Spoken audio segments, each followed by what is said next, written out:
Australia and the Sir Zelman Cowen Centre, Victoria University, are delighted to welcome you to its 18th annual Law Week event. Postmortem, what bugs, bruises, blood, bones and teeth tell us about suspicious deaths. But first, on behalf of Sisters in Crime Australia and Victoria University, I'd like to acknowledge the Wurundjeri people of the Kulin Nation on whose traditional lands we're meeting tonight, and pay our respects to their elders past and present. This is the 9th year that Sisters in Crime has partnered with the Sir Zelman Cowen Centre at Victoria University to present its annual Law Week event. Special thanks to Robin Astley and Ahmad Shiva and the wonderful VU team for helping make all this happen. And thanks also to the Victoria Law Foundation for its support. We're thrilled to welcome ABC Radio National, which is recording this event for Big Ideas. This is for the purposes of the video recording. At the end of the session, I will be doing a special thank you to the panellists, but this is not a signal to get up and rush out. We still have more business after that, including the all-important business of the raffle, and a few very important announcements by our Sisters in Crime. And now, please welcome our esteemed and expert panel. On my very far left, Professor Linda IIes. On my near left, Dr. Melanie Archer. And in the middle, Dr. Samantha Rowbotham.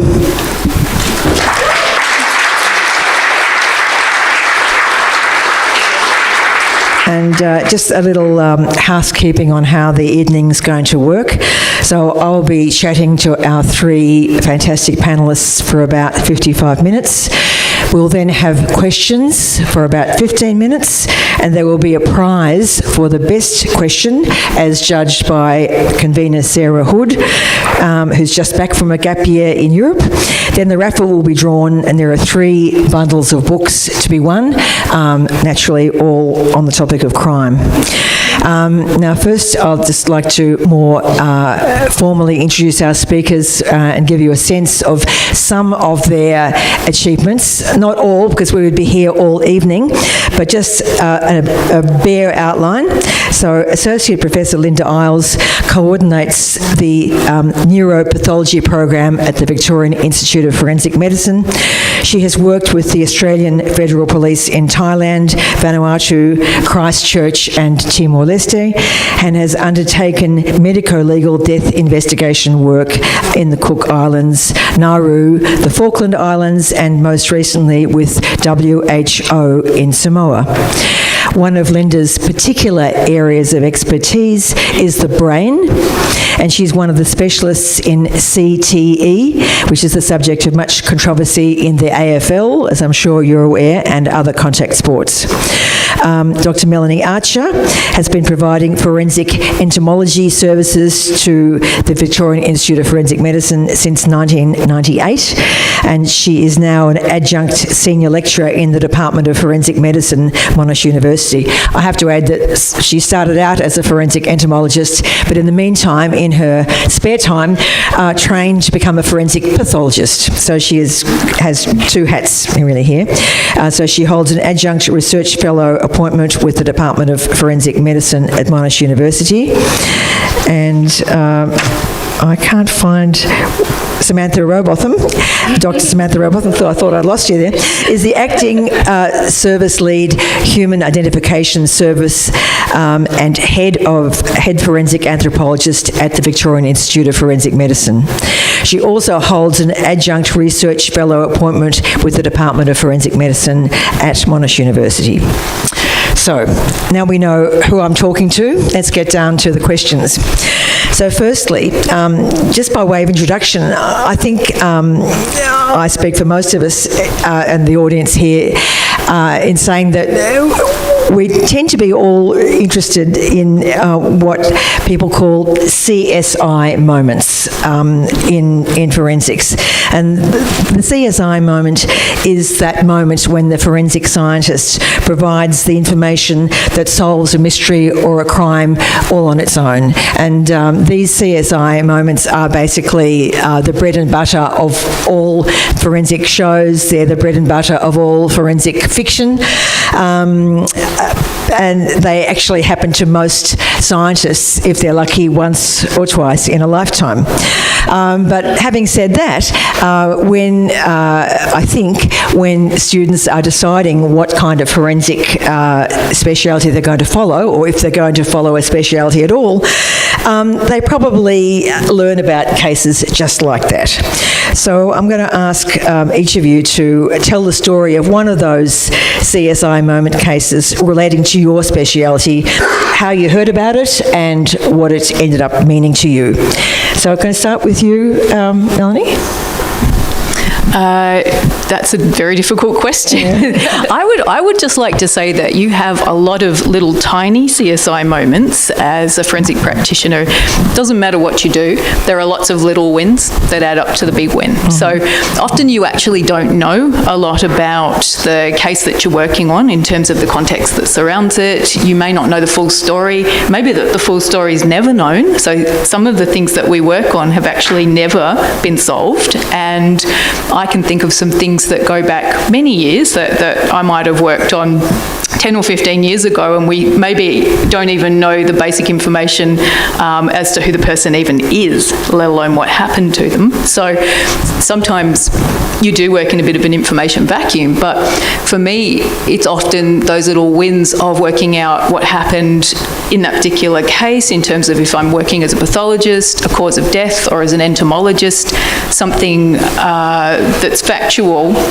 and I can hang my hat on about a time of death. You know, I might be able to tell the police something that's useful to them in their investigation, and I guess you have lots of little wins along the way instead of one big moment, and sometimes the information that you give people is useful. And I would also just say in relation to entomology, there have been a few famous cases, and some of them, in fact, if you look at them in the modern light, now that we've had 30 years now, really, of fairly intensive forensic entomology research, some of the big CSI moments, in fact, from the past that we have in the books don't even really stand up to scrutiny anymore. And you look at them and you think, oh, that's a bit of an overreach, or I wouldn't have said that. and honestly, you know, there are cases where practitioners have given a time of death, and they've given it right down to the minute, and it's implicated somebody in a murder, and they're quite proud of that, and they put that in their book, and that was the state of the science at the time, and you read it and you think, oh, I would never say that, because we actually don't even give a time of death. So we give a minimum postmortem interval, and that means that as an entomologist, you're giving the estimate, and it's an estimate, so it has error margins of when the body was first colonised by insects, and that's not always the same thing as the time of death. So there can be a gap between when somebody dies and when the insects arrive. So those people who would give the time of death right down to the minute in the past and solve the case and crack it wide open, sometimes were maybe feeding, maybe unconsciously. I'm not saying that they were being dishonest, but they might have been feeding unconsciously off cues that were given to them by investigators, or the extraneous facts that they knew that have led them to give a very precise answer in those decisions that you might have to make as a practitioner, being sort of guided to narrow things down to where they thought they should be instead of giving them full range. So I guess that's a quite long-winded way of saying that sometimes the best thing you can do as a practitioner is not to have too much of a CSI moment and just be that safe pair of hands and just rely on the evidence as context-free as you possibly can. So that was a boring answer to an interesting question. I just wonder if you could explain also to the audience exactly what it means to be a forensic entomologist and to study the patterns of arrival of insects. Yeah, so what it actually means is to be an entomologist first and foremost. And so my approach to it has always been, and this goes for anything forensic that we do, and so when I'm a forensic pathologist, I'm a doctor first and foremost, and always will be exactly that. And I do the forensic application, that's my specialty, but I'm a doctor first and foremost. And as an entomologist, I'm an entomologist and an ecologist first and foremost. I'm a scientist who could be equally comfortable working in a museum or a university environment and just as interested. So that's what it means to me, is to be a really good fundamental scientist who's interested in the entire discipline and just happens to be a kind of applied scientist who works with the courts, just like I could be a kind of applied scientist who works with the agricultural industry or the timber industry. I just apply what I know and what I'm broadly interested in, and I do the science to arrive at applications that are forensic. So that's what it means. And do you ever surprised by how flies manage to get into an apartment where there is a dead body? Because they are pretty ingenious. Oh, not just that. Yes, absolutely. There is that. But I've also been surprised sometimes at their ability to dig down, sometimes into coffins with exhumations as well. There are little species of fly that, there is one called the coffin fly, is the common name, which is really well known for digging its way down just through tiny cracks in the soil. It can get down quite a few metres. And I've also been quite surprised a couple of times at bodies that are brought up from the ocean, and as soon as they're brought up, even out on the boat, in one case 100 metres out from the shore, was bombed by flies and they laid their eggs on that body. So how amazing they are at actually finding a body and how tenacious they are can sometimes really surprise even somebody who spends a lot of time around them. A lot of it is about feeding their young, isn't it? Yes, it's all about feeding their young. And what it boils down to for the flies that colonise bodies first up is finding a resource that they can lay their eggs on, or in some species, actually quite a few common species that we would know, everybody here would have seen, around Melbourne, they actually produce live maggots onto the food source because they actually hatch those internally, and they can squirt live maggots actually onto a feeding resource, which may be a human body, and this gives them a bit of a time advantage so they can start developing earlier. So absolutely, it's all about that. The other reasons that you might see flies at a body, though, which is also kind of about feeding their young, is that they may be there, especially the females, to get a protein meal. And what they're looking for, and so when you get attacked by flies and they're going for your face, or you've got a wound maybe, if you've ever been bleeding and there's been a fly on you and it's trying to get at the blood, and you think, what's it doing? Well, they're actually looking for protein. So they have a physiological urge to search at certain times in their cycle for protein, and they use that protein. This is why mosquitoes bite you. It's only the females that bite you. They're looking for protein. And what they're doing is getting the resources they need to mature a batch of eggs. So they can visit a body for that as well, just to get at the fluids, or they may be there to lay their eggs. Or the males, maybe they're looking for a female, because it's a great place to meet a chick. Right, so now back to, again, the thing that attracted you to your speciality, Samantha. Was there anything, a particular case that you thought, oh, this is extraordinary, I'll do this? No, I also didn't have that particular moment. Not that there was ever one case that drew me to forensic anthropology. I think what first drew me was anthropology itself. So in some ways very similar to Mel, the pure science of the original discipline, which in my case is anthropology, and just what you could tell from the human skeleton, whether they died yesterday or they died 2,000 years ago, I think was always a really incredible thing. That someone still had so much story to tell you when sometimes all you had was very little left. So that science of biological anthropology, we call it, and then we just apply it obviously in a medico-legal context, but that science was always, I thought, really quite fascinating. So that principle is what drew me down this path.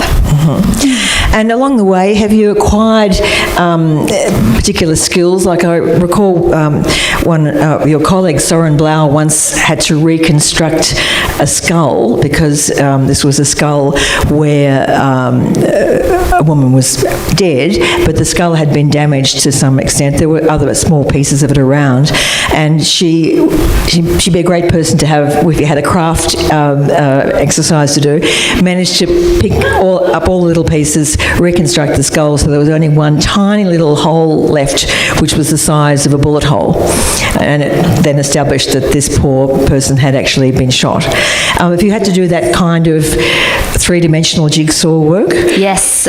So anytime, or not anytime, but most of the time when there's a situation where you've got trauma to a bone, and if you can't understand that trauma without piecing it together, then you have to piece it back together. And it's generally considered best practice that you should piece it back together, even if it's only a couple of fragments or if you've got 200 fragments. So that process is something that we do quite commonly in cases where we're trying to assess for trauma.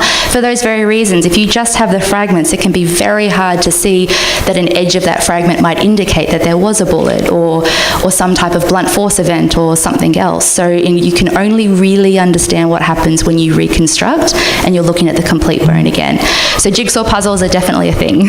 For you, but were you good at this before, or you just become good? I was never an avid jigsaw puzzler as a kid, but I quite enjoy the process because it is quite challenging. Sometimes you can have very little fragments, and it can be quite difficult to piece, which ones go together in terms of anatomically where they sit on a particular bone. So it can be really a challenging process, but it is a very rewarding process. And so, Linda, going back to your beginning of your career as a forensic pathologist, was there a case or something that captured your imagination? Well, the thing that really attracted me to forensic pathology, or more autopsy pathology in particular, is I enjoy medical problem solving, and so my little CSI moments are mostly under the microscope for medical diagnoses. So it's not the kind of exciting things that people see on television, but I actually really the reason why I do this job and got into this is I enjoy the challenge of finding answers for families and people. That's what I actually get. I mean, the crime stuff, that's part of the job, but actually the things that actually, I won't say bring me joy, it's not quite the right word, but the things that I get excited about is, being able to make a diagnosis which probably wasn't thought of beforehand, and being able to communicate that to families. That's what I enjoy the most. In terms of, I guess, CSI-type moments, I think you're right, they're usually very rare, and I'm going to relay one to you, and it's probably fairly disappointing in the scheme of things. But I do remember a case in which the scene, and there was a very chaotic scene. This person had become increasingly distressed over the days prior to them being found deceased. It was very chaotic, and this person had some injuries, and there was some smashed glass and things. And one of the big problems that we have is in forensic pathology is not necessarily when looking at cases which are overt homicides, but it's actually working out, is a case a homicide or not? That they're some of our biggest challenges. And particularly when you go to chaotic scenes, when people are distressed, they can actually do really quite alarming things to themselves. And sometimes it is a very big challenge for us to work out, or to be able to advise the police, something sinister has happened here, or no, this is just someone who's been very disturbed. Anyway, we really couldn't figure it out in this situation. There was some smashed glass. This lady had a number of injuries, but had clearly been escalating in terms of her distress. So anyway, we got her back and did a scan. And as it happened, the glass at the scene was radio-opaque glass, which is relatively unusual. A lot of glass isn't radio-opaque. So we could see on the CT that there was glass in this lady's chest.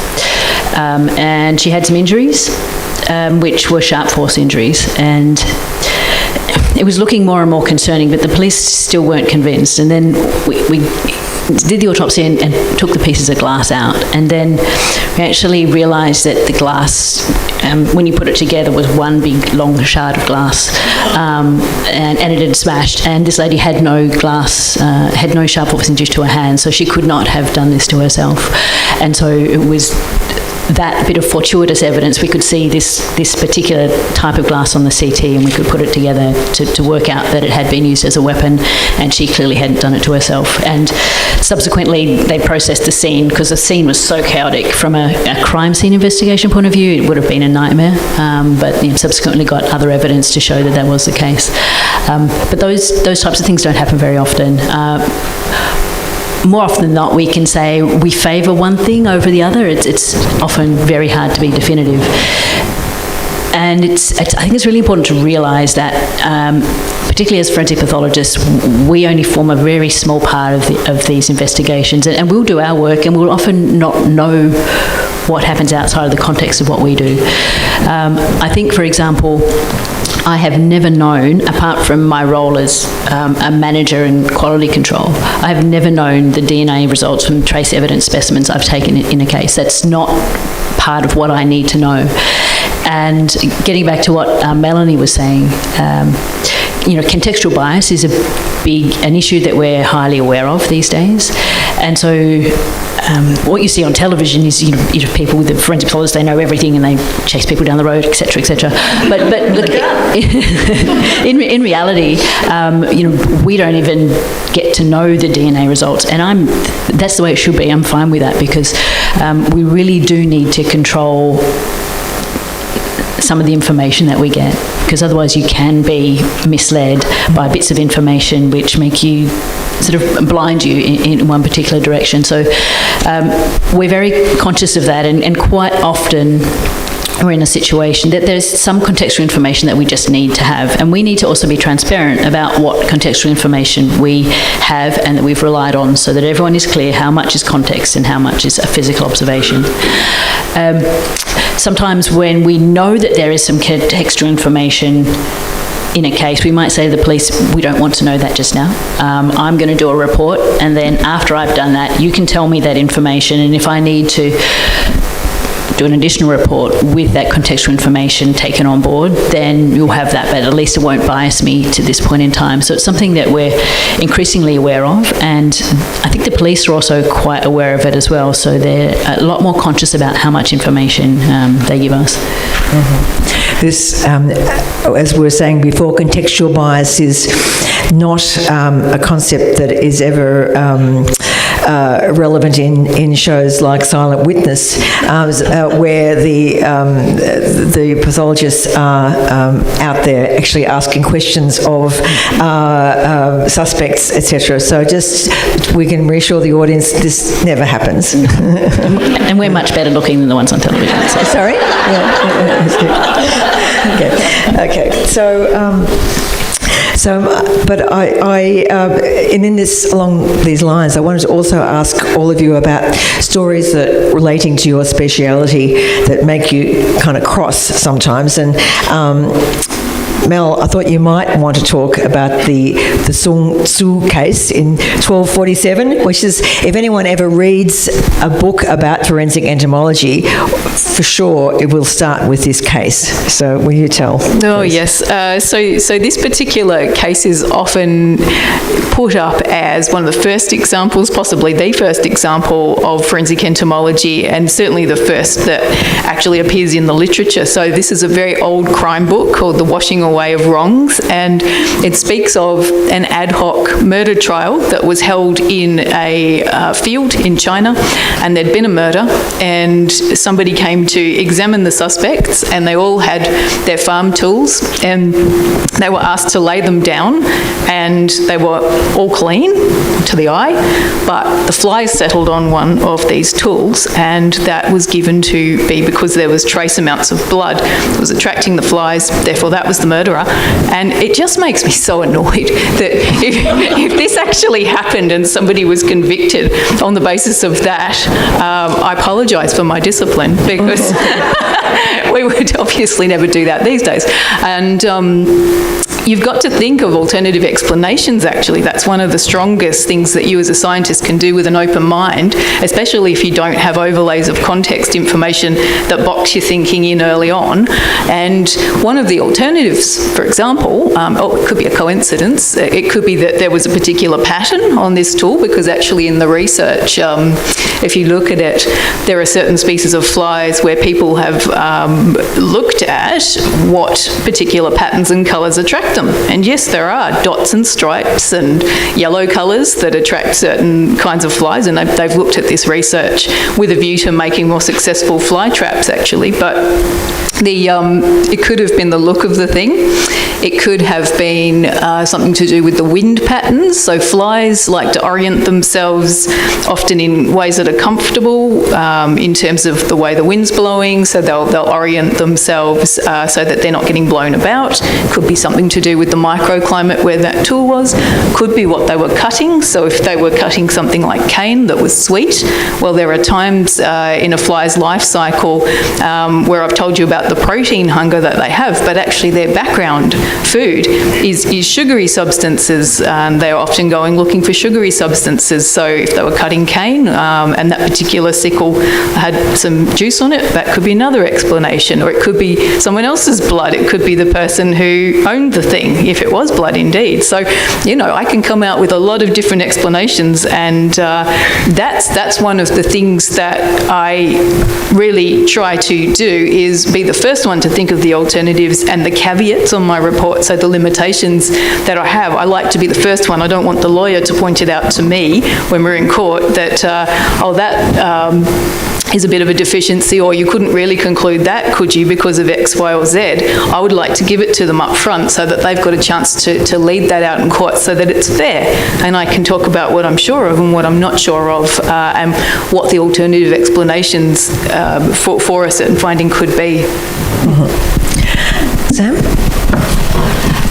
So, Liz, I can't think of an exact case in terms of what would make me angry, but in principle, I think the thing that kind of irritates me the most in terms of anthropology is, sort of public perception about how much an anthropologist can actually say, or how definitive the answers are that anthropologists can give. And that's probably a reflection of fiction, because anthropologists are normally very fabulous in fiction at giving exact causes of death and all these sorts of things that does not happen in real life. But the thing is that humans are all unique. Like, every single human is different, and our skeletons are no different to that. So everything an anthropologist does is in many ways an estimation.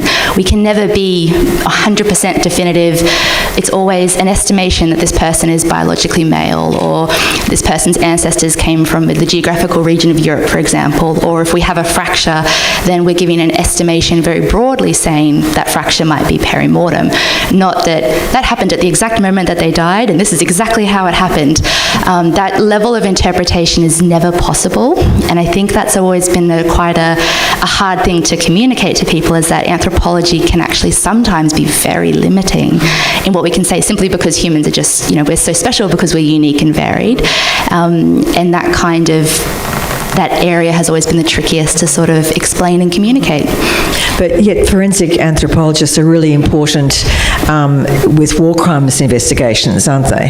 Yes. And can you tell us why that is, when perhaps that precision of exactly when it happened is not so important, but that it happened? Yes, well, it would depend a little bit on the context. So sometimes when we talk about forensic anthropology in a humanitarian context, sometimes those questions are relating to identification, and sometimes they might be relating to the circumstances of death, or roughly what happened to that person around the time that they died, which is a relatively key point, that an anthropologist can only ever give you what happened to them around the time that they died, never what happened at the exact moment that they died. And that's for a range of reasons, which I can explain if you'd like, but those two areas tend to be the main areas that anthropologists work in humanitarian contexts. So for identification, the anthropologist will often provide information around estimating that individual's sex, their age, how old they were when they died, their stature, so how tall they were, and their ancestry, so where their ancestors geographically came from in the world. And that information provides a basic biological profile that will help them triage down the identification process, which is quite similar to what we do in a routine domestic coronial context as well. And in cases where they're asked questions around circumstances of death, in those particular settings, that's when we're asking questions around what changes in the bone or what defects in the bone are the result of trauma, and did that trauma occur around the time that they died, or are those defects the result of the environmental process? Is it something that happened potentially when they were buried, or environmental changes? It might be decades since the event has actually happened. And those same questions are the same questions that we're asked here in a coronial setting, but in a humanitarian context, it's just on a very different context, and it's just a larger scale. Mm-hmm. So, Linda? Where do I start? I don't know. I think that the first one is timeframes. Everything's over and done with nicely in 45 minutes on television or whatever, which I get that you need to do that, but in reality, it takes a lot longer for us to complete our reports, but it does create slightly unrealistic expectations. I mean, you do the autopsy, and then, you process the histology, and the toxicology takes time. If it needs neuropath, it's going to take 6 months, because that's my backlog. But also then we have the quality controls and checks and things, so things actually do take a lot longer than they do in fiction. And I guess the other thing is a time of death thing, which I sit directly opposite our family health nurses, who speak to families on a daily basis, answering their questions around cause of death and process. And the number one question they get asked about 5 times a day is around time of death. I know the response rote now. We really are very bad at it. But there's this expectation that's not the case. So that has ramifications beyond fiction. It's families have expectations, and they really want to know and we really often can't tell them. And very rarely we can. With the increase of wearables and bits and pieces these days, that can be helpful. But generally speaking, we can't give that information anywhere near the precision that you see that's fictionalised. And so I'm guessing that from that basis that the certainty of television is something that really irritates you. Yeah, and it's not just forensic pathology. We don't say who did it. Mm-hmm. We just try and say what happened. Mm-hmm. But in terms of saying the what happened, that might implicate a who person, and so that's why timing issues are really important. And we get asked about this a lot in court in terms of timing of injuries and things. And in reality, we just can't do it with very much precision at all. And so I often stand up in court and say, could be 2 hours, could be 2 days. And that's inevitably disappointing to people who would like us to be more precise, but that is unfortunately the reality, that's the limitation of the science. So. Mm-hmm. Yes, court is something I also wanted to ask all of you about. I know some forensic specialists have actually done law degrees just because they were so traumatised is perhaps not the right word, but bewildered, annoyed, and they just they did law so they could figure out what kind of questions might be coming and what was the mindset behind them. So can you each tell me about a time in court that perhaps you would rather have not had? Or a time when it was a triumph? Look, each court appearance is different, and I quite like, the one thing I don't like about court is the uncertainty of when you're going to appear. So the fact that you're on standby for an appearance that maybe doesn't happen that day and maybe doesn't happen at all, or could be put over to next week, or you might just get on the stand at the end of the day and then you've got to come back again and finish it off for 10 minutes the next day. So that's the, I think what we all find, the chaos, which it's the way the system has to be. It's a huge thing to run a trial, and it's very important that they sequence it the way that they need to, and it's quite unpredictable. But that can sometimes be difficult. Once you're in court, it's always a surprise, actually, what you are asked, and it's never what you think you're going to get asked. And sometimes, actually, I'm just thinking about the best times I've had in court have been when you've got a very well-informed barrister who is asking really interesting, incisive questions. And I do remember one time in the county court that the barrister actually he was so well informed that he got quite carried away asking me a lot of general entomology questions, and he was having a blast, and he started getting into embryology, and he was wanting to know all this and this, and it was a lovely conversation, actually, but I started to get into the details, and it got shut down quite quickly by the judge.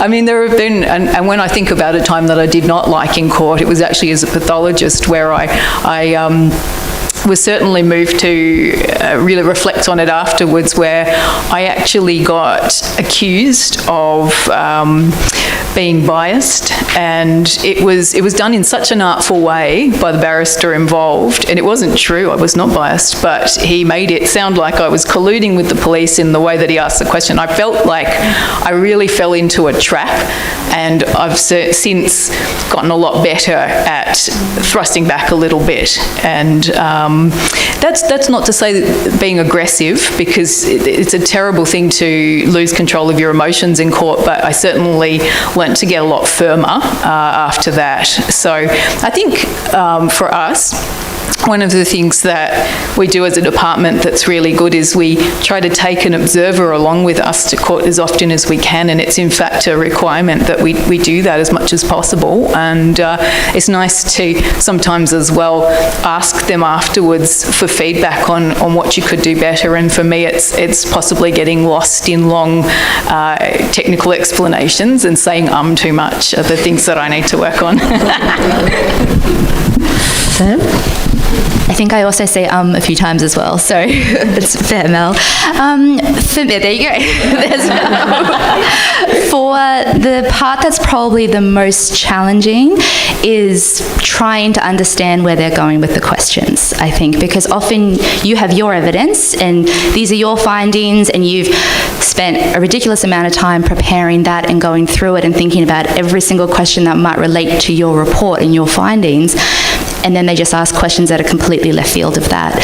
And there's obviously a reason for that, and you appreciate that there's a story on their side that they're trying to fit the evidence to, but you're not necessarily privy to that story. So sometimes it feels hard to understand the questions that are asked, not necessarily that they're hard to answer, just why is this the topic that we're discussing, when for you as a scientist you feel like the important things are something else. So that's probably the challenging part. I think one of the most sort of positive or rewarding parts is when you can see that the jury understands what you're saying. And people, well, hopefully you think so, they're nodding along, or they look like they're taking it in. And it sometimes can be incredibly difficult to communicate quite specialised findings, and especially for people who might have never heard of these types of disciplines before or had any involvement with this sort of area, and then you start to talk quite technical, anatomical terminology or trauma findings or taphonomy or something that can be quite hard to understand. And the skill, or the real skill for the expert, is to be able to communicate it in a way that everyone will understand. And I think that's something I keep trying to do better each time. But I really take a bit of positive feedback when it looks like it is, like the true meaning is coming across. Linda? Yeah, I can sympathise. Reading through your court transcript is an ultimate cringe. The amount of, you don't realise how many times you stutter and say, because they transcribe every single expression, and it's quite cringeworthy. I just reiterate what Sam said, it's not your narrative, and you don't know necessarily, and quite appropriately, what's being run, and you've done all this work and you understand your evidence, and then you get asked questions which aren't even necessarily anything to do with that, and you just, you can only reply to the questions that you're asked, and sometimes you just walk away going, what was that about? So you can't always predict what the issues are going to be. In terms of the court is slowly evolving in terms of the way we present evidence. So we give a lot more. There's a lot more visual aids these days, and I think that's really helpful in the court setting to explain particularly complex medical issues to juries. In terms of the adversarial nature, I guess I've had some very aggressive questioning in the past, not necessarily just, I do opinions and I appear for defence and in appeal cases and bits and pieces. So I've had, occasional very aggressive questioning, and, I think it never seems to be particularly effective to me. I think the most effective the most effective questioning is they just sort of gently take you by the hand and slowly lead you to where they want to go. If someone's really trying to have a red hot go at me, I'm going to bring it on, because if you're having a go at me and not my evidence, I'm okay with that, and it's never a good look anyway, I don't think. And I think that sort of old Rumpole style is, I don't know, I'm not a lawyer, but it seems to me that's becoming hopefully a dying art, shall we say, because I really don't think it's particularly effective. I don't know whether, Audrey, you have a view about that.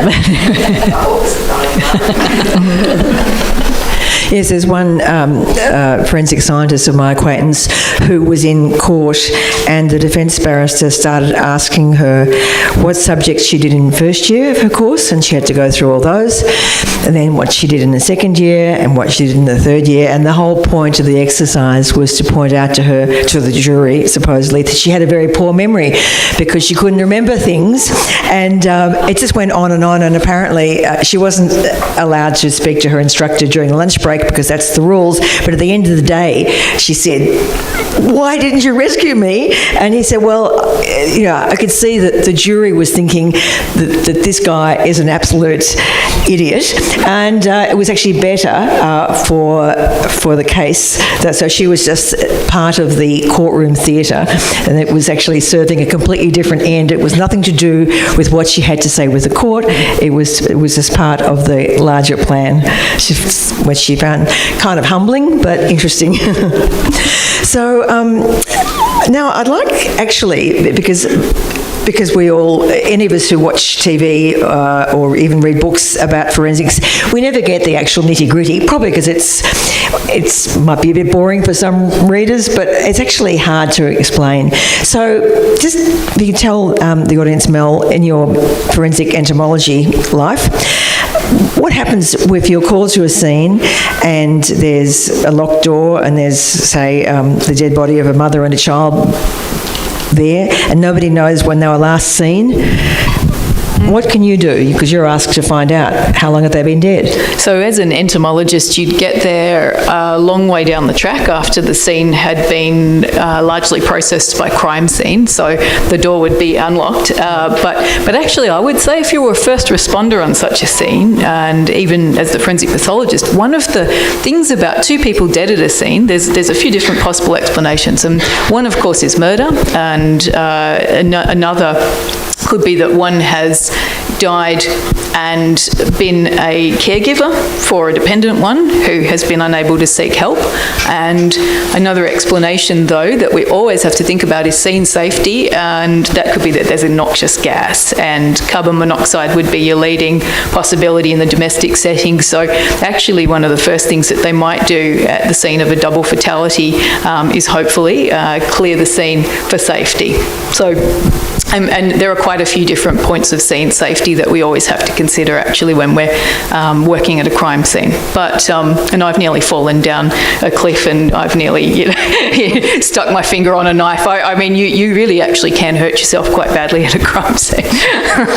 So that's your first thing.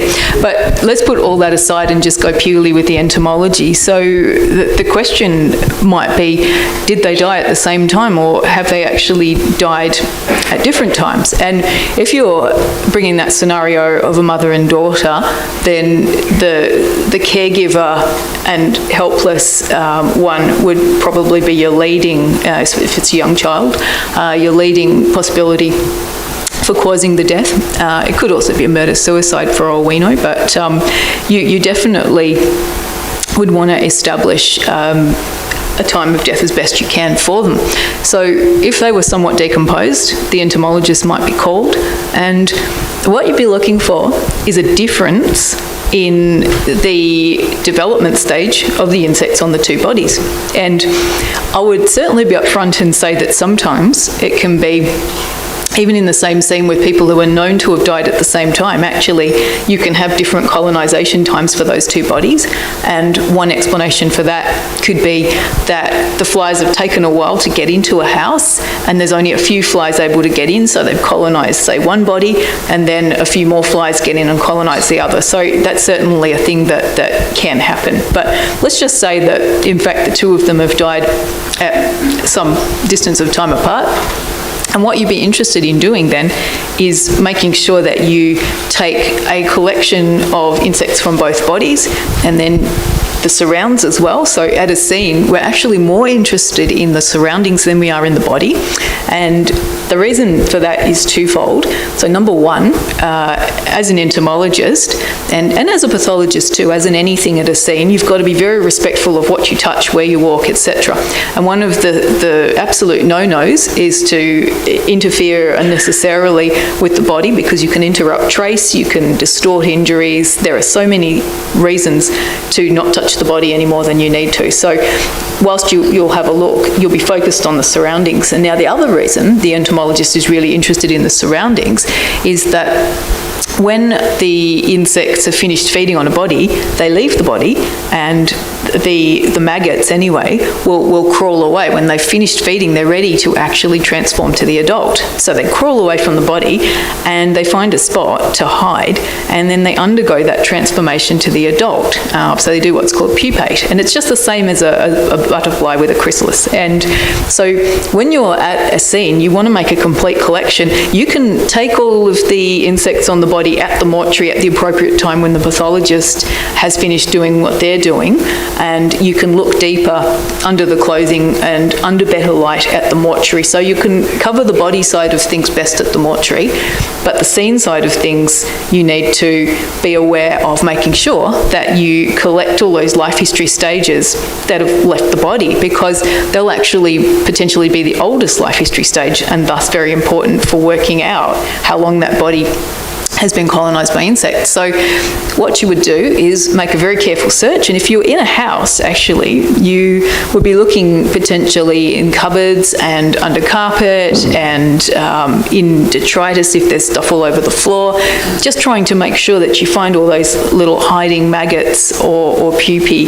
and potentially even remnants left by dead insects that have been feeding on the body at some time in the past. So you do that. You take all of that back to the lab and you process it. And what you're looking for is a difference in the ages of the insects on the body to maybe tell you that there's been a difference in the time that they've died, or maybe you're looking at the same profile. So in the case of a mother and daughter, you might expect some fairly well-developed maggots on the mother, and then the daughter may have survived for some time before succumbing, and then you might find either there's no colonisation at all or there's very young maggots, and that can lead you to infer that there's some evidence at least of a gap in the time between their deaths, which can help to support that scenario of death of a caregiver and death of a dependent.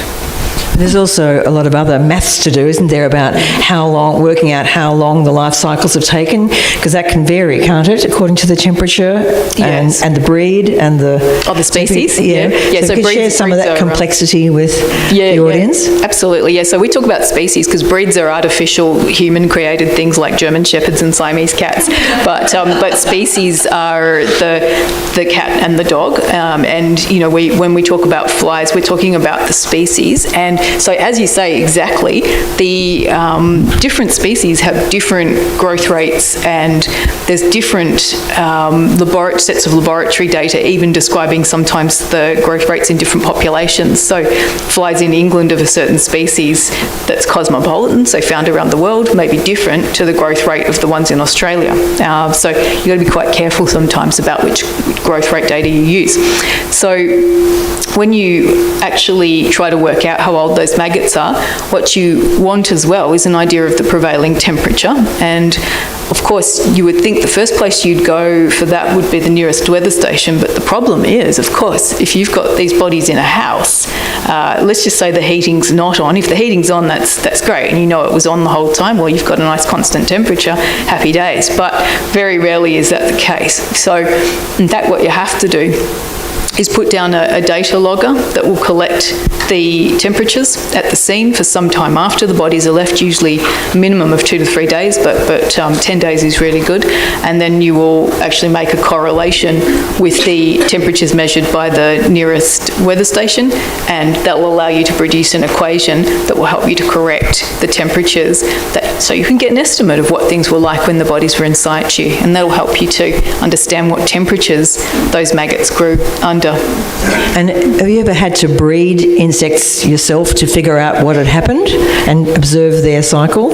Occasionally. Actually, the main reason that you would do that, so one of the things that you would do when you're processing the insect evidence would be to rear a live sample to adulthood, and the reason is that the younger they are, the more difficult they are to identify to species, and so we would rear a subsection of them in the sample just to make sure that we get our species identification correct. That's the main reason why you would do that. Occasionally you'll actually rear these species in the lab to get more data about how quickly they grow at various temperatures, but on a particular case you'd be doing it for that reason, to make a species ID. And all the time people are saying, why is it taking so long? Yes. Sam, can you take us through a sort of a practical, what you'd be doing in having to investigate a body or some bones or... Yes, so I mean, I guess there's a whole range of different types of scenarios you might have, but say we had an individual out in the bush, so skeletal remains might be found in the bush. That process would typically involve the anthropologist going to the scene to collect those remains. So even if remains are often on the surface, sometimes it can still be difficult to make sure that every single bone has been collected, which is why it's always good for the anthropologist to go. If those remains were actually buried in the bush, then it would be following sort of that standard archaeology process. So most anthropologists have at least some skills in archaeology. Many have quite a lot of skills in archaeology. So following that process about how to appropriately excavate, document the excavation process is really quite an integral part, and obviously always with the police. So it is always their scene, but the anthropologist is there to help with that recovery process. So if we went through that process and we recovered the remains, and if we took them into the mortuary, it would then be an anthropology examination, and that's still always in consultation with the forensic pathologist, because it is still, of course, the forensic pathologist's case, and so the autopsy is done most of the time together. If the remains are skeletonized, then it would be done together, and the anthropologist will then look at a number of different features on the bones to answer a range of different questions. So if we already have an idea on who the person is, so if we already have a believed to be identity, then I wouldn't do a biological profile. So I wouldn't estimate sex, age, ancestry. I would look at the appropriate samples for a scientific method of identification, whether that would be fingerprints, but unlikely if the remains are skeletonized, or go to DNA, or perhaps if there's a dentition, look at forensic odontology. So we would sort of triage that identification process very early on, and then the questions that really come down for the anthropologist would be questions around the preservation of the remains, and are the changes that we see in the bone essentially then the result of the environment and being out in bushland, or are they the result of trauma, and at what point did that trauma occur? So that examination process is mostly morphological, like we're physically looking at the remains. We don't have a whole range of very fancy scientific equipment. It's normally just in the brain what types of methods that we're using and looking at, and that examination would be done together with the pathologist. But for an anthropologist, you can tell the difference between a bone that's just been aged by wear and tear, attacked by animals and stuff, and someone who's been the victim of violence. Yes. So our categories, if you will, we have antemortem trauma, so something that's occurred before an individual's died and there's evidence of healing. We've got perimortem trauma, so that's something that's happened to an individual around the time that they died. Could have happened just before, could have happened at the exact moment that they died, and it could have happened after they died, essentially until their bones have essentially dried out. So our bones are still fresh and organic at the time that we die, but once our bones have dried out, they respond very differently to environmental changes. So you can tell a fracture that has occurred when a bone is dried out versus a fracture that has occurred when the bone is still essentially wet, so roughly around the time that they died. So Linda, what can you tell us about what your job actually looks like with someone watching you at work? Goodness. I spend... I do a lot of managerial stuff these days, which is a little bit dull. I guess I spend most of my operational time doing neuropathological examinations, so brain examinations. So, we're fortunate enough now to have the CT, and we're getting MRI next year, which is really exciting. But it really sort of starts out... Now that we have this tool, from my point of view, no forensic neuropath examination is complete without actually, reviewing the imaging before you start, and then, doing the brain examination, but with bearing in mind the questions that need to be addressed for that particular case, because it's not a case of just examine this brain and write a report, because there's...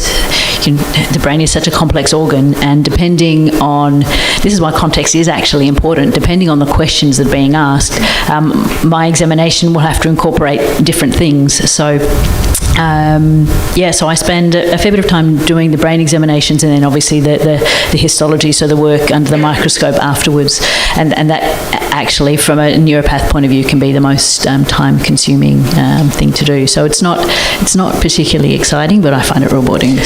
But you've done, I gather, quite a lot of work on shaken baby syndrome. Could you tell us a bit about that?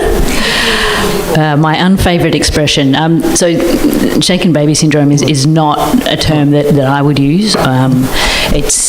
It implies a level of certainty about a mechanism of injury that we can't have. Look, it is a very difficult and challenging area, and it's quite emotive for people. I don't know what else to say about that. So I certainly don't use the term, and it's not from a diagnostic point of view used. In the clinical world, they use the term abusive head trauma. I don't like to use that because, to me, that implies it's slightly pejorative.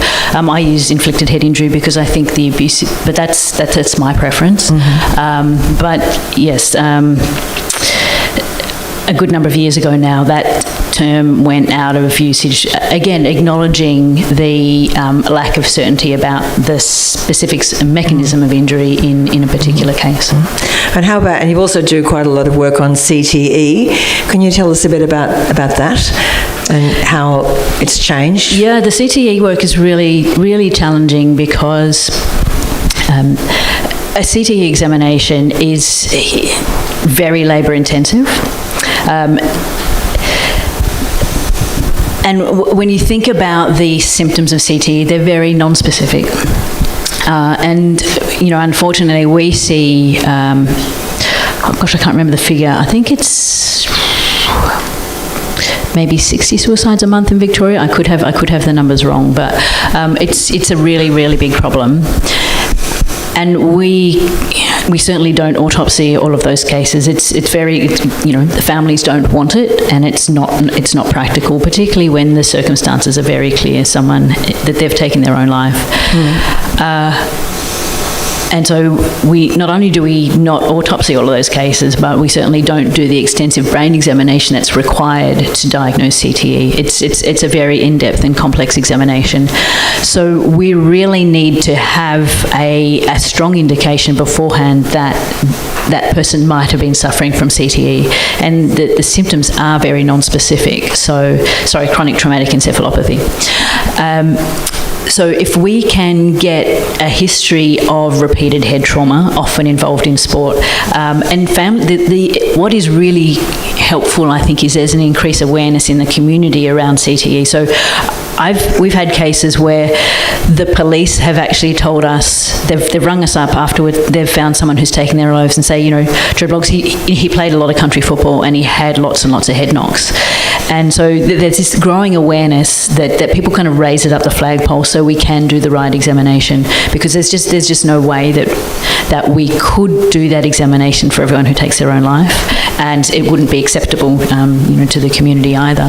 So it is really useful for us to know beforehand that people are concerned about that, so that we can do the right examination, because it's very, very labour intensive, and often, if we're serious, it involves sending the brain to Sydney, and that is not what a lot of families want. So we've developed, I guess, a series of protocols that if families raise a concern about CTE, depending on how their wishes and the likelihood, we'll either, with their consent, send the brain to the Australian Sports Brain Bank for diagnosis, or we will do the examination here and take all the samples and send them up to Sydney.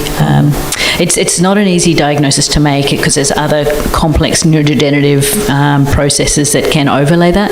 So I think it's really good that there's a centre like the ASBB that has expertise in this condition, and also doesn't overdiagnose the condition, because I think some of the controversies that initially sat around it was the misdiagnosis of some of the glial pathology that you see that isn't CTE, but has been so it's been overcalled in the past. I guess the other part from a neuropathology point of view that I find I guess the most challenging are we call them one punch. The coward's punch, I guess, is the colloquial. I understand the reason for using that terminology, because one punch sounds kind of heroic. It's like King. But yes, just seeing these cases and seeing the futility, when I go to court, I'd see the grieving family, and then I see the accused person and their life's wrecked and their families. It's just such a tragedy from such a stupid moment in time. And their brains are just a mess as well. It's their bodies are fine, they're fit and healthy, and then they just have a catastrophic head injury, and it's such a waste, and it's so tragic. So it is challenging, and I think some of the work that's hopefully the public education around the sort of one punch thing is hopefully having an effect, because you see on television all this stylized violence where people can get beat up and get up and they're all fine. We break very easily, so I really hope that education gets out there. So is this the kind of work that you thought when you first decided that you wanted to be a forensic pathologist? Is this what you thought you would be doing? What did you think you'd be doing? Gosh, I said what really attracted me to the discipline was sort of more the medical problem-solving side. And yes, you're right. I guess my professional journey has evolved. I've had the opportunity to do work in lots of interesting places in the Pacific, and just to meet some extraordinary people. That's what I love about my job, is that it's very collaborative. People think that pathologists like to kind of work in sort of, deep dark dungeons and don't like to talk to people. It's a really rewarding job, because you get to work with people who are very passionate and really just want to get the best outcomes for families and things. And it's really privileged with working with people like that. So, Sam, what did you think when you first decided to train as a forensic anthropologist? What did you think you'd be doing? So I didn't decide to sort of head down the forensic anthropology path until I got to a PhD level. So it wasn't what I set out to do when I first started studying or was interested in anthropology.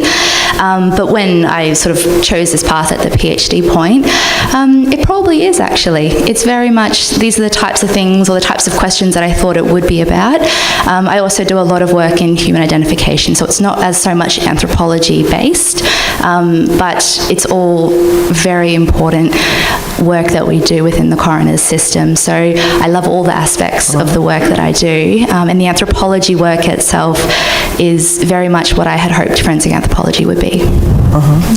Now, Mel, I know you were a lover of insects long before you probably even got to uni. Could you tell the audience about your insects and the things your father, the tank your father built for I forgot what the insects were now. Praying mantises, something? Well, probably. Yeah. Maybe that was my stick insects. Yes, your stick insects. Yes. Tell the audience about I just found that in the roof You of conned my me to parents' letting you house. have one in your office just Yes, I recently. just got another stick insect after a 10-year hiatus.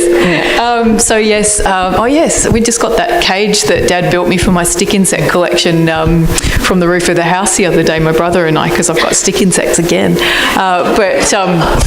Yes, I always did love them, and I did some voluntary work actually at Museum Victoria when I was a teenager, and I think, back in those days you could actually do those kinds of things, and I was only, about 13 years old and working in the invertebrate survey department and in the entomology collection, and ultimately did get a few jobs there over summer and afterwards as well, and that's where I learnt the backbone of my entomology. And so for me, I think I was lucky to be born in the right time. It's a lot harder, I think, now, especially as a kid, to get behind the scenes, whereas if you were diligent and hardworking, they would have me sitting at the bench sorting insects from their surveys or mending them in the collection when they had to move to the new museum. I was out there with my glue and trying to get the old verdigris pins from a time when the museum had bought some cheap pins that had too much brass in them, and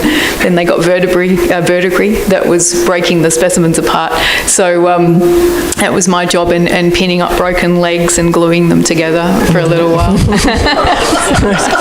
Now, we're getting the wind up here, so just one quick last question I've got time for. Is there any piece of fiction or television or film that any of you would recommend that gives a half accurate portrayal of what you do? No, but I love Deadlock. That was hilarious. I think I'd also have to say no. Sorry, there's something I could recommend that was true forensic anthropology. No. Okay, so we now have to move to the part of the evening which is to do with your questions. So you need to put your hand up if you have a question to ask, and so Lindy will bring the mic to you. Someone else will bring the mic to you. And the mic?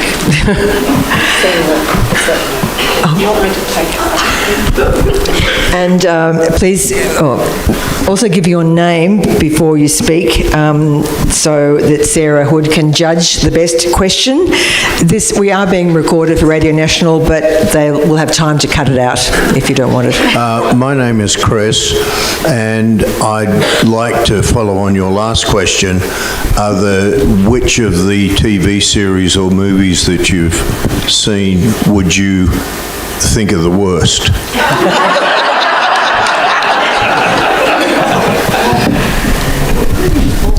I'd have to say Silent Witness, because look, back in the day, like when Amanda Burton was on it, I thought it was actually not too bad. And also I worked in Glasgow a good while ago, and the lady who inspired Amanda Burton's character is from Glasgow, and she is a scream. So I have some affection for that show initially, but yeah, I think we were talking before, as it's gone on, some things should end because it's just becoming more and more crazy. But she still did a bit of skulking around crime scenes at night on her own. She never looked very happy. Maybe that is accurate, I don't know. No. Well, how ridiculous is that? And when we asked, Kathy Rikes about it, she just went, "I'm sorry.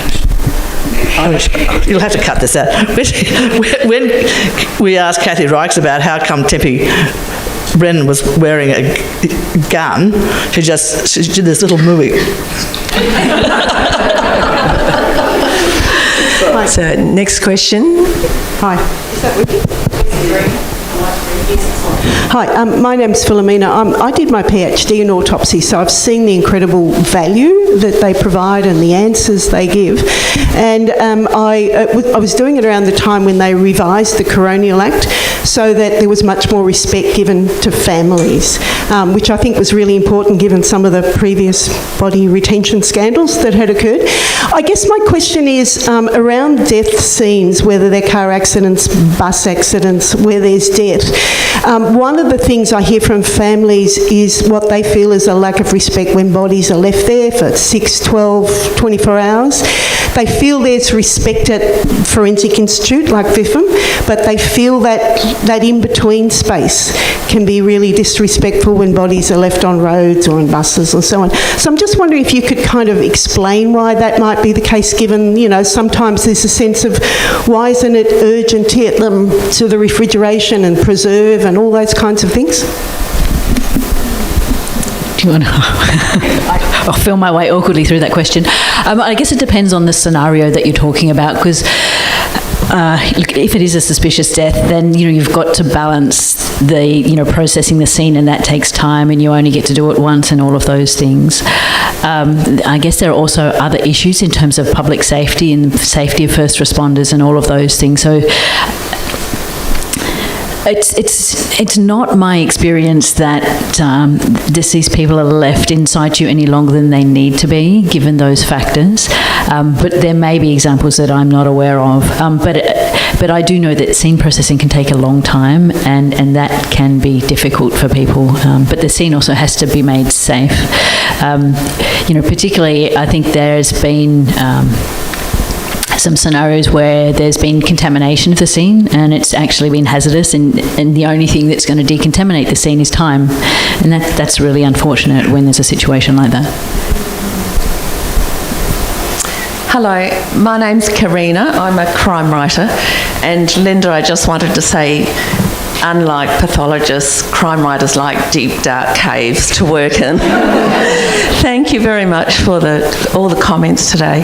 I'm really interested in how each of you in your individual discipline would approach, major identification and autopsy findings for something like the war in Gaza, where there's tens of thousands of bodies, probably in body parts.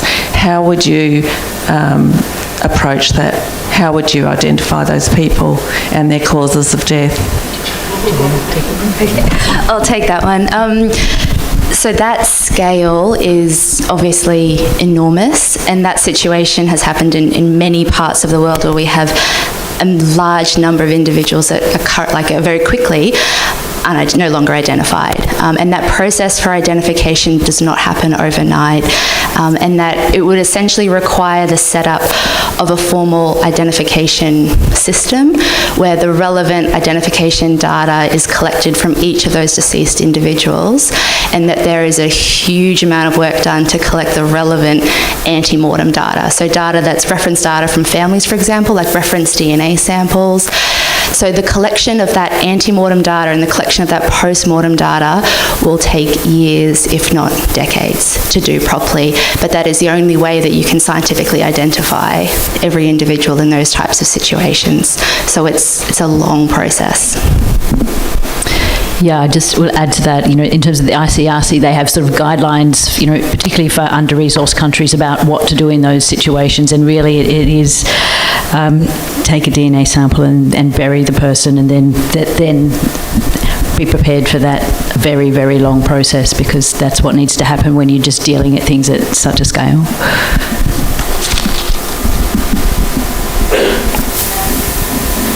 Hi, my name's Bronwyn, and I apologise for the abrupt change of tone, but I've got a much lighter question. We've spoken about what you don't like about crime procedurals, but keeping in mind that having crime fiction and also crime procedurals on television can really inspire more generations of women to get into scientific procedures. In your ideal crime drama, how would you like to see yourself cast? Who's your dream casting for yourself? haven't answered a question for a while, Mel. Just think of the most boring person in Hollywood, and that will be.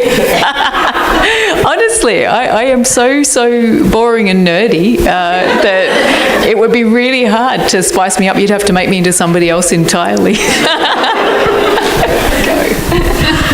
Are we all giving the answer?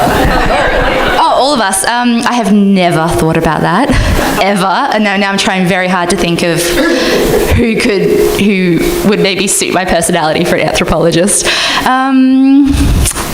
I honestly have no idea. Linda, do you have any ideas? And I'll keep thinking. Who could? I'm sorry, pass. Bronwyn, I'll think about it and get back to you afterwards. My name's Owen, and I've got a question for Mel. It seems like flies are the insect group most of interest to you, and I'm wondering, first part of the question, are there any other invertebrate groups that are of use to you? And amongst the flies, is it just a few groups of flies, or is it lots? Just some indication of what numbers of insects you're looking at. Yes, so the first part of the question, it's not just flies actually, so it's also beetles would be the second most interesting group, but the reason that we focus so much on the flies is that they're usually the first colonisers, and of that, it's only a subset of the fly species that would attend a decomposing body that actually arrive first. There's actually a whole host of them that arrive throughout the decomposition process. And in fact, as well, as you've hinted at, there's a lot more species of flies than there are carrion flies. So they're actually only even, if I was to narrow it down for you and say, if we looked at all the flies in entirety, there's only a small number of families of those flies, because they're split into different families that associate with dead bodies, and even of those families that associate, there's only a small number of species. So even if we were to take the blowflies, so let's take the most common example, it's only a few species of blowfly actually that breed in carrion, and in fact the rest of them will be mainly obscure little parasites on slugs and snails, and they may breed in detritus, rotting organic matter.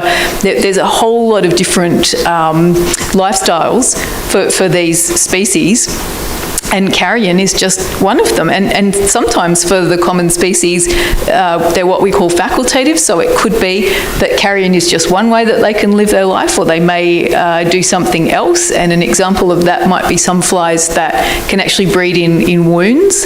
So anybody who's from the country might know about sheep strike, and so you would know that you can actually get, there's a couple of nods, so you can actually get infestation, especially around the back end of sheep, and that will be a blowfly or a series of different blowfly species, but we can also find those on dead bodies. So they can flip-flop and do different things depending on what's available to them sometimes.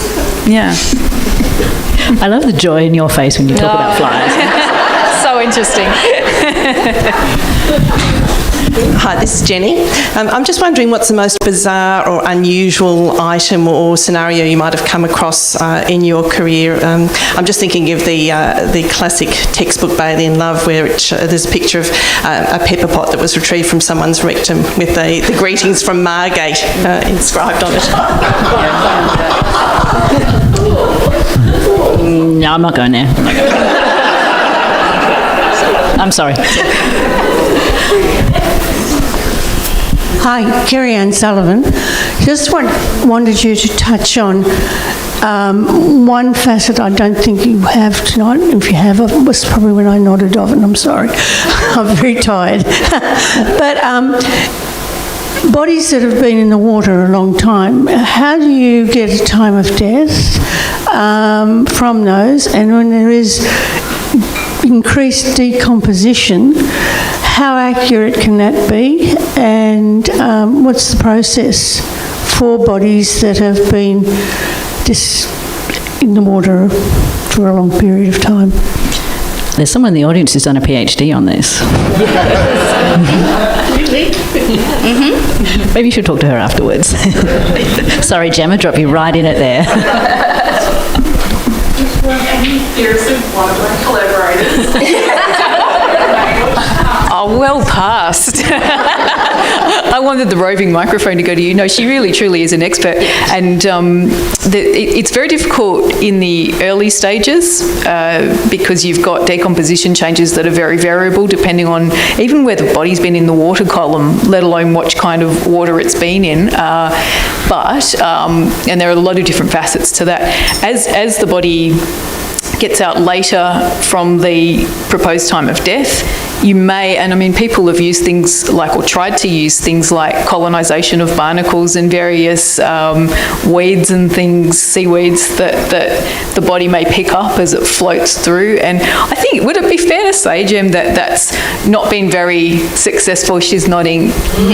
And it's not something we would routinely do either. And one of the most useful things, I suppose, to take home from all of the really excellent research that's been done in this area is actually to understand that it's really variable and you can't be accurate. So sometimes the no answer and the limitations are the most valuable thing that can come out of the research that people do. But yeah, do you have anything to add, Jem? It's a pity you don't have a microphone. You're the expert. No, I think you answered it excellently. The other thing I would add, microphone. That one of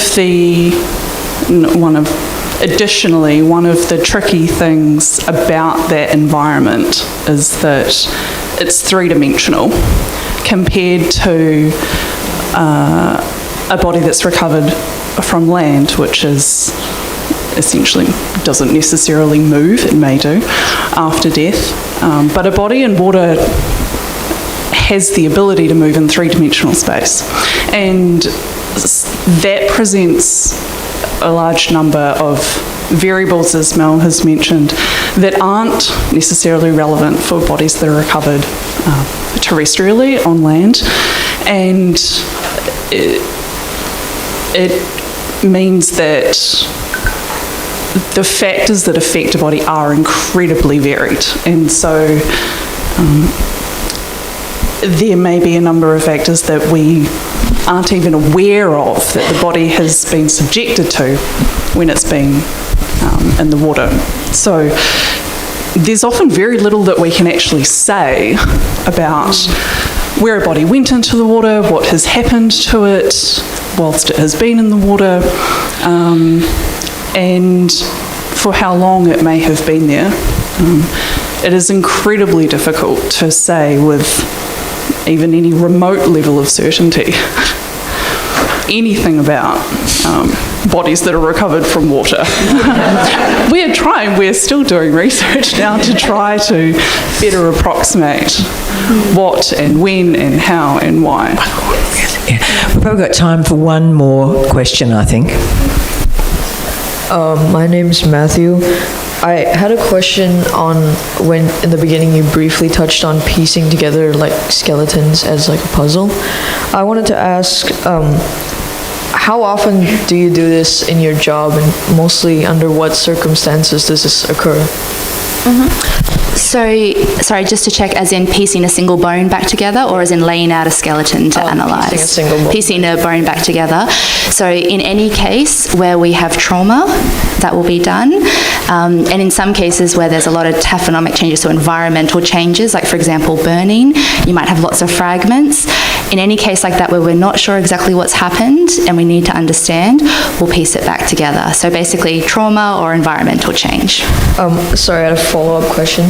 These small fragments that are more difficult to piece together, how do you identify them, like differentiate them, like bone from not bone? Especially with bone from not bone, or which part of the bone?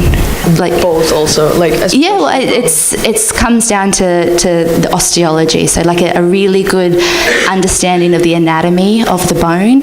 We know what bone looks like in humans, and that looks different to non-human species. So if we're trying to say if a bone is human or not human, And then if we're trying to piece together a human bone again, we know that there's all different types of anatomical landmarks on the bone, and we know where we should see those landmarks.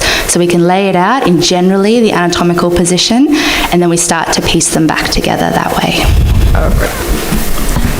Okay, I think now it's time to ask Sarah to judge the best question. I've got a follow-up question. A follow-up question, Carmen. I just want to know how you glue them back together. What do you use?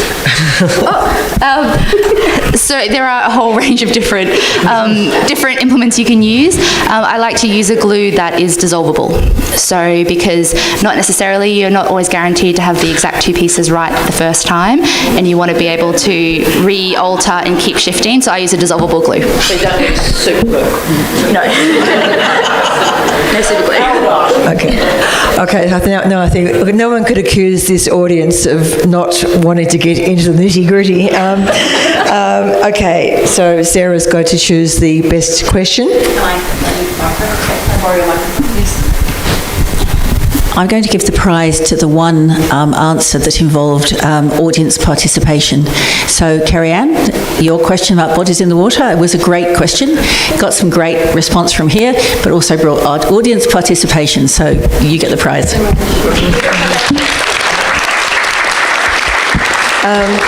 Well, thank you for that. I would like you to thank the panel, Professor Linda IIes on the far left again, Dr. Samantha Robotham in the middle, and Dr. Melanie Archer.